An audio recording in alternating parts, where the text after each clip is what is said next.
Alright kids, as you know, obsessive compulsive and addictive personality. You can't just do one of anything. It's gotta be like fucking all day or not at all. So I thought I'd do another video. Just recently I was talking to Liam's mom. She told me about the how great cinnamon and honey are. Like, I've been drinking this stuff for the last little while. What you do is you take, I think it's half a teaspoon of cinnamon. You put it in a cup, and then you put boiling hot water on it. You gotta wait till the water cools off, because it'll fuck with the enzymes in the honey. But then you take a teaspoon of honey and you put it in and you stir it around. So you get this pretty tasty mixture. But on top of that, it's so good for settling your digestion, and it's got all these other properties that are just crazy. Like, I think the only thing it doesn't fix is nearsightedness and buck teeth. Because, I mean, you can use it even on baldness. Like, that would have been good, you know, say 10 years ago. But yeah, even if you're losing your hair, if you've got bug bites, if you've got arthritis, like, the two of these things together is just it's crazy. So I've been drinking this lately, and if anyone wants to give it a shot and tell me what you think. But so far, I'm very impressed with the stuff. It's excellent. Let me think. There was a couple other things I was going to do today, too. I got some wine and beer. That's it. I don't know if I told you guys about this beer. It's this ready-made beer stuff. It's called Better Brew or something. It comes in 2-liter pop bottles. Like, you get the malt. And then it also comes with a yeast pill under the cap. So you take the pill out, you put it in, you close the thing with this special cap it comes with. And you let it sit for 2 weeks and make sure it doesn't go below 19 degrees. And it makes 2 liters worth of perfect beer. Like, you got this, it's carbonated and everything. And when it's done, it doesn't necessarily take 2 weeks if it's warmer in your place, and it's going to take less time. But you put it in the fridge for 12 to 24 hours, because if you were just to open it, it would go, I guess. I've never done it, thank God. But yeah, this stuff is delicious beer. Like, they've really figured out how to make 2 liters of beer as perfect as possible. And I mean, the first time I had it, I was over at Liam's place, and he's like, "Do you want a beer?" And I said, "Well, shit, yeah, I'm Irish, right?" So he gives me a beer, and I was like, "Holy fuck, what is this stuff? It's delicious." And he told me it was brewed in these 2-liter pop bottles. I was like, "Yeah, okay, yeah, what is it?" But no, it is. It's, I can't even remember the name of it. Oh, here, actually, I got one. I'll show you. I have a few left, actually.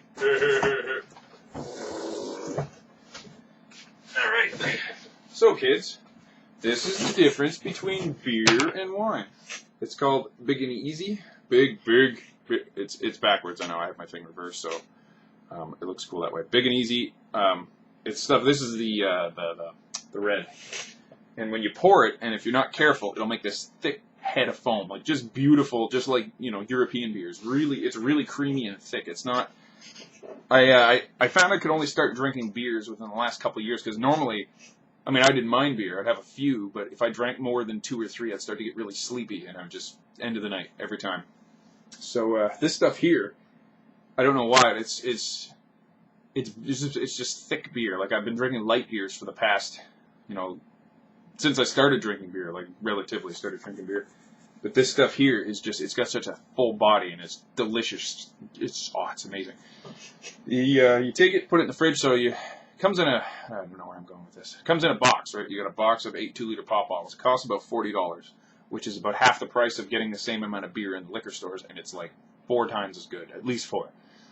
So yeah, you just, I did do them all at once, so then you're not doing one, and then waiting, 2 weeks, and then that one's done. You start drinking it, and you just put on another one. Just do the whole fucking box at once, all 8 of them, and then throw 3 in the fridge, and then the next day, you're ready to drink. This is Cabernet Sauvignon. And it says Spanish Tempranillo Cabernet Sauvignon, but it's not. That's just the wrong label. But this is from a higher, well, it's not like a base kit, but it's a one up from that. And it's really delicious. And these corks actually are kind of cool too, because they're Alltech corks. They're not made from cork. They're actually plastic. So the difference is the corks end up disintegrating 12 to 18 months. They start wearing down after a year or a year and a half in the bottle. So if you've got wine that has to sit for 2 years, you're definitely going to not want to use the cork ones. You're going to want to use the artificial ones. But the artificial ones are also, I think, double the price. So if you're just bottling wine that's good in 6 months, you're not gonna bother. But yeah, those corks are really cool. They decided to make them, I guess, because we're running out of cork trees. I don't know if that's still the state now, but I mean, a few years ago they were all panicking because we were harvesting them faster than we were growing them. So it's just nice that we have a second option for people that don't want to uncork their wine every so often. Another cool thing that I found out was there's this thing called a wine perfector, right? Now, at the brew shop, we'd heard about this thing for years and thought it's just a big load of baloney. What it is, it's just a wooden base with a big magnet in it, and then there's a cap you put on the top, and that has a magnet in it too. And apparently, aging wine, all that happens is I guess it aligns the positive and negative charge molecules over time, and it takes a really long time. That's what makes wine really good, I guess. But this wine perfector thing does that, but just a lot faster. So you take a wine, and you pour yourself a glass, and then you put your bottle on the wine perfector for an hour, and you leave it there. And then you pour yourself a glass after it's done. And I mean, we're the biggest skeptics of this thing. We thought it was fucking stupid, but you actually try it, and it makes a huge difference. So that's another thing. I mean, if you're a wine drinker, the wine perfector really, I don't even know what the exact breakdown is. If you leave it for an hour, it equals like a month in the bottle or something, but really makes a humongous difference. It makes delicious, delicious wine.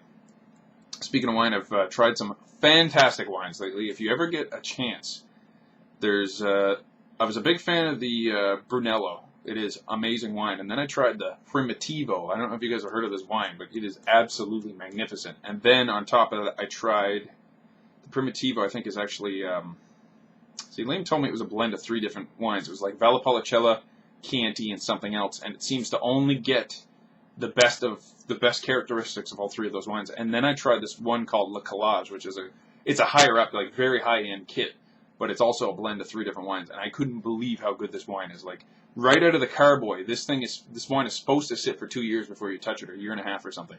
But right out of the carboy, like just born, like ready to put in a bottle. It was the most delicious wine I'd ever tasted. Just crazy. Like, I know so many people that, I mean, we get a lot of people coming into the brew shop. They make their wine and they cannot drink store-bought wine because store-bought wine has a lot of preservatives, and the wine that we brew on premise has no preservatives. It's awesome. So yeah, it's just been working at the brew shop a lot lately. The West Nile thing, that was crazy. My dreams have been really boring lately, which is really weird. I'm doing taxes all day, and my dreams just completely lame. I haven't had a cool dream in a really long time. I don't know, maybe it's just a phase or whatever. I got nothing. Let me think. There was a couple other things I was going to talk about, and I don't remember what now. Like, I've been going so long without doing a video. Just all these little ideas keep coming into my head. I got to talk about this. I got to talk about this. The H1N1 thing is kind of weird too, because the more I look into it, the more I hear more information, the more it's more or less a scare tactic to everyone to buy this thing because they bought so many thousand million units of it and they want to push it. And I mean, they tell pregnant women that they should be getting the shot, but as far as I've heard, the shot doesn't actually go through the placenta, so it actually doesn't get to the baby. But what happens is the pregnant mother has an allergic reaction, which hurts the baby in whatever way, and it ends up that the baby's going to have more chance of having seizures when they're young and more chance of being autistic later and all these, other health problems. I mean, there's mercury in this thing, and there's an aluminum derivative. There's a guy we work with who's older that was here during the original, like the earlier H1N1 thing, and I guess the same thing was happening where they were pushing the shot on everybody, but more people died from the shot than they did from the actual flu. And the same thing right now is deaths statistically from flus are very low right now. Like, it's not like 500 people just died in Calgary, so you should get the shot. It's not like that at all. They actually haven't said anything as far as, like, no numbers. They're just pushing this thing like crazy. Like, don't look into how many people have died, but just take this thing because you need it. So I haven't taken the shot yet, and I'm getting by just fine. I feel bad that it's hard to get information on this thing. Like, it's starting to come out now. Like, I don't know. It really pisses me off that all these companies would put they're making money over everybody's happiness. Like, this is why the world doesn't advance. It's because everyone is too concerned with making money. Like, why not be the guy that invents a machine like a replicator that you can replicate food? Wouldn't you be the coolest guy ever? Like, shouldn't everyone be worried about things that are a little more important than just putting money in your bank account? Like, fucking companies that drive me crazy. Well, why do you want to make all this money? So we can invest it and make more money. Okay, what are you going to do with that money? We're going to invest it and make more money. So you have all these pockets, all these pockets, like all the companies, right? All this money is just going in their pockets, and it's dead ending, like not doing fucking anything. It could be used for so many other things, like fixing the entire fucking world, but fucking makes me angry. And I'm the type of guy, if I'm doing good and I have a lot of things, I share because, why not? Well, how much money do you have to have before you can finally go, I got a big enough pile, maybe I'll share a little bit, like, fuck. It's like people like me are the ones that barely get by and still, help out. Fuck. And then it seems that the guys with the billions of dollars can't fucking, part 2 cents to help somebody. It makes me mad.